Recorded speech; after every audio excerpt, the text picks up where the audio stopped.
Sir एक question है, common question है कि प्रेगनेंसी की शुरुआत में उल्टियाँ क्यों होती हैं? चक्कर आना, जी मचलाना, किसी भी चीज़ को देखकर उल्टी की इच्छा करना, ऐसा क्यों होता है? इसके पीछे क्या साइंस है?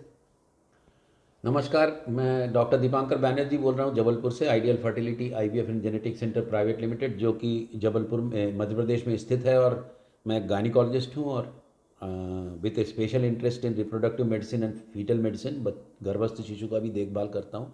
ये जो क्वेश्चन है कि प्रेगनेंसी की शुरुआत में उल्टियाँ क्यों होती है, उसका साइंस क्या है, ये बहुत ही रोचक है। और भगवान ने जो चीज़ बनाई है वो इतना प्रोटेक्टिव बनाई है मैनकाइंड के लिए। यदि आप इसका साइंस देखोगे तो इसमें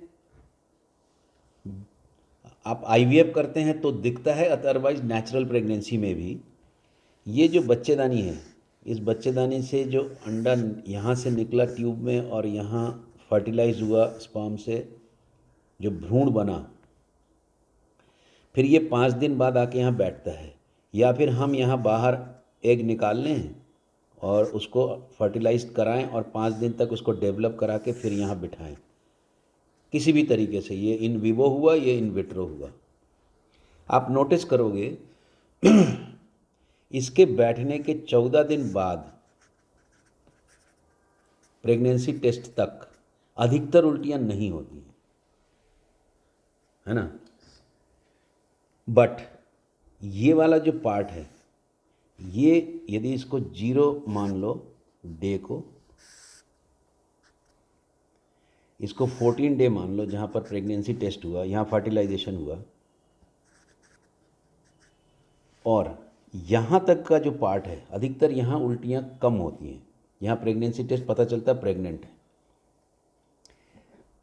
इसके बाद जो ये 2 हफ्ते हुए, इसके बाद का जो 6 वीक्स है, 6 हफ्ते मतलब 1.5 महीना, जैसे बिल्डिंग हम बनाते हैं, कोई कंस्ट्रक्शन करते हैं, वैसे ही बच्चे के हर अंग का, मतलब उसका सिर बनना, उसका हाथ बनना, उसका हार्ट बनना, उसका लीवर बनना, उसका पैर बनना, उसका किडनी बनना, उसका ब्रेन बनना, उसका थायराइड का पार्ट बनना, जो भी चीज़ें हैं उसका एक फ्रेमवर्क तैयार होता है।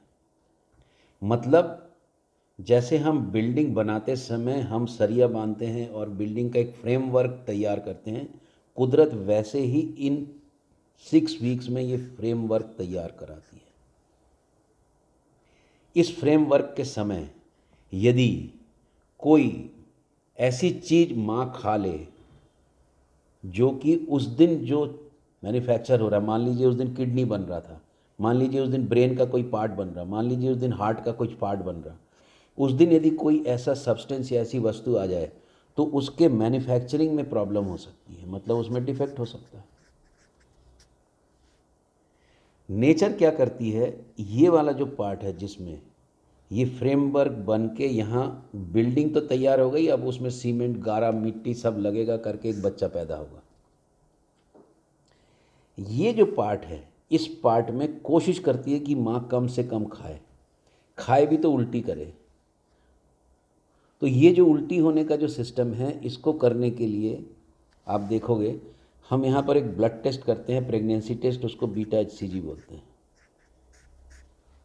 यदि आप 0 से इसको देखोगे तो बीटा HCG यहाँ से हम जो आईवीएफ में भी आप देखते होगे कि ये बढ़ के यहाँ पर करीबन 1000 यूनिट, फिर ये एकदम से बढ़ता है और ये बढ़ता बढ़ता यहाँ से करीबन 12 हफ्ते तक जाके मैक्सिमम होता है। फिर ये रहेगा थोड़े दिन, फिर घटने लगेगा। तो ये जो HCG है, ये जो HCG हार्मोन है, इसको नेचर ने बनाया इसलिए कि इसके कारण इसका हार्मोन का लेवल इतना बढ़ा दो कि इस मदर को, जो इस बच्चे को पाल रही है पेट में, उसके भीतर ऐसी चीज़ें हो जाएं कि वो खाने में उसको प्रॉब्लम हो। तो नेचर ने ये HCG इसीलिए बनाया शुरू में कि इसका बच्चे को तो सपोर्ट हो ही, मदर को ऐसा एक फीलिंग दो कि वो नॉर्मल तो खाना कम ही कर दे, एबनॉर्मल तो खाए ही ना। तो कई बार ऑल्टर्ड चीज़ें, जैसे किसी को खटाई अच्छा लगने लगता है मिठाई एकदम ही अच्छी नहीं लगती, जो पहले दूध होता था उसमें स्मेल आने लगती है, जो रेगुलर जो खाना होता है वो अच्छा नहीं लगता। यदि ऐसा होता है तो यदि बहुत ज़्यादा उल्टियाँ नहीं हो रही, डोंट वरी। पर यदि बहुत उल्टी हो रही है और आप डिहाइड्रेट हो रहे हो, आपकी यूरिन एकदम गाढ़ी हो जा रही है, कम हो गया, तब उसको हाइपर एमेसिस बोलते हैं। ये एक बीमारी है। तब आपको डॉक्टर से फिर हम आपको देखते हैं और फिर आपको उचित ट्रीटमेंट देते हैं। अदरवाइज़ ये जो यहाँ से यहाँ तक का जो पोर जगह इसमें जो उल्टी होता है, ये उल्टी होना इसका रीज़न यही है, इसका जो साइंस है कि जब कंस्ट्रक्शन हो, जब मैक्सिमम ऑर्गन्स बने, जो मैन्युफैक्चरिंग हो रही है उसमें कोई फॉल्ट ना आए करके, कि मदर दवाई तो खाए ही ना, जो रेगुलर जो खा रही उसमें भी यदि कोई ऐसा सॉल्ट आ जाए, ऐसा कुछ चीज़ आ जाए जिसमें ये, तो कुदरत उसको वैसा सेट करती है कि उसको वैसी चीज़ अच्छी लगती है कि इस पर ज़्यादा असर ना हो। इसलिए हम बोलते हैं कि ये वाले टाइम पे बगैर डॉक्टर से पूछे कोई दवाई मत लें, क्योंकि दवाई में भी सॉल्ट होता है, वो इसमें असर कर सकती है। कोशिश करते हैं कि ऐसी दवाई देने की जो प्रूवन हो कि इसमें असर नहीं करती। ये बेसिक साइंस है जो उल्टी का जो नेचर ने बनाया। अब आप देखेंगे कि 12 हफ्ते के बाद, 3 महीने के बाद, 3.5 महीने के बाद ये उल्टियाँ कम होने लगती हैं और माँ को भूख लगने लगती है। तब इस बच्चे का फ्रेमवर्क तैयार हो गया। अब उसको प्रोटीन की ज़रूरत है और उसका साइज़ बढ़ाना है, तो सेल का मात्रा बढ़ाना है। तो सेल की मात्रा कैसे बढ़ेगी? मदर को प्रोटीन चाहिए, तो जब मदर ज़्यादा खाएगी तो प्रोटीन आएगा, तो मदर को भूख लगने लगती है, फिर बच्चे का वज़न बढ़ता है।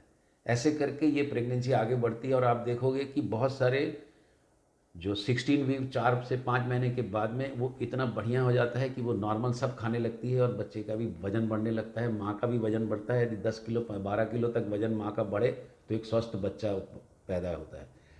एक इम्पॉर्टेंट बात मैं ये कहना चाहता हूँ, खासकर उन वेजिटेरियन मदर्स से, ये ध्यान रखिए कि यदि आप वेजिटेरियन हैं, आप एग्स नहीं खाते हैं, आप नॉनवेज नहीं लेते हो, तो कोशिश करिए अपने खाने में 4 महीने 6 महीने 4 महीने के बाद ज़्यादा से ज़्यादा प्रोटीन लें। पत्तियाँ खाने से आयरन नहीं बढ़ता, केवल पत्तियाँ या कार्बोहाइड्रेट से कुछ नहीं होता। आपको अनाज लेना चाहिए, तिल दाल लेना चाहिए, राजमा लेना चाहिए। यदि आप वेजिटेरियन हैं तो सोयाबीन ले सकते हैं करके, ये प्रोटीन या फिर आर्टिफिशियल प्रोटीन पाउडर बढ़ाएंगे तो आपका बच्चा स्वस्थ होगा। बच्चा स्वस्थ होगा तो वो बच्चा आगे जाके अच्छा एडल्ट बनेगा।